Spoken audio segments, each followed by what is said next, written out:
পাকা কলার মধ্যে কেন হলুদ দিচ্ছি ভাবছেন তাই না? যে কি আপু পাগল হয়ে গেছে? আসলেই না।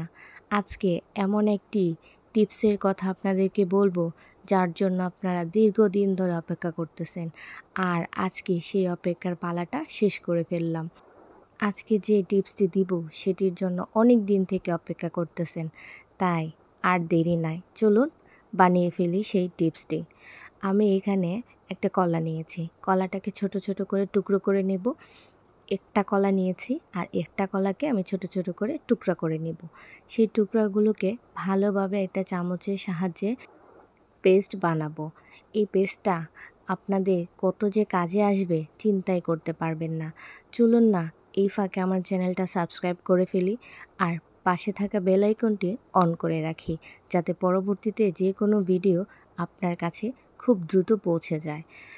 আজকে যারা জানতে চান যে কি কি উপকরণ দিয়ে বানালাম তারা অবশ্যই শেষ পর্যন্ত ভিডিওটি দেখবেন। এখানে নিয়েছি আমি একটু হলুদ, ১ চামচ পরিমাণে হলুদ নিয়ে আবারও পেস্টটা ভালোভাবে মাখাবো। এমনভাবে মাখাবো যাতে এটা ভালোভাবে মিক্সড হয়ে যায়। যদিও এটা মিক্সড হতে চাইবে না, তারপরে বাকি উপকরণগুলো আস্তে আস্তে দিয়ে এরকম করে চামচের সাহায্যে ভালোভাবে দিয়ে দিব। এখানে দিয়ে দিচ্ছি আমি খাঁটি মধু।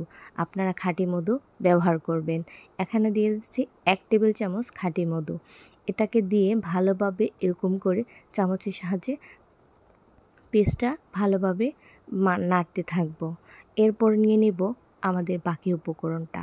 এটাই হচ্ছে আমাদের শেষ উপকরণ। এটাতে আমি দিয়ে দিব অ্যালোভেরা জেল। এটা আমি একটা কসমেটিক দোকান থেকে নিয়েছি। আপনারা যদি চান কাঁচা অ্যালোভেরা সেটাও ইউজ করতে পারেন। কাঁচা অ্যালোভেরা যদি ইউজ করেন তাহলে কাঁচা অ্যালোভেরার মধ্যে দেবেন হলুদের জেলটা থাকবে। সেই জেলটা অবশ্যই ফেলে তারপরে কাঁচা অ্যালোভেরাটা ইউজ করবেন। আর দিয়ে দিবেন ই-ক্যাপ। ই-ক্যাপটা চাইলেও আপনারা স্কিপ করতে পারেন। এখানে আমার যেহেতু ছিল তাই আমি দিয়েছি।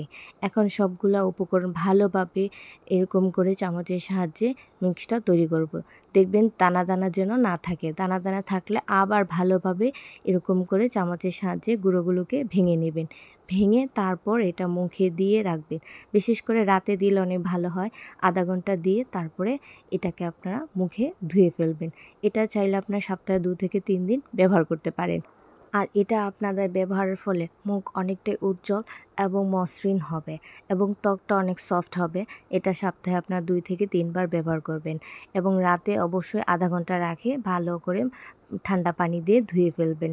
এটা ব্যবহার পরে কেমন রেজাল্ট আসলো অবশ্যই কমেন্ট করে জানাবেন। ধন্যবাদ সবাই।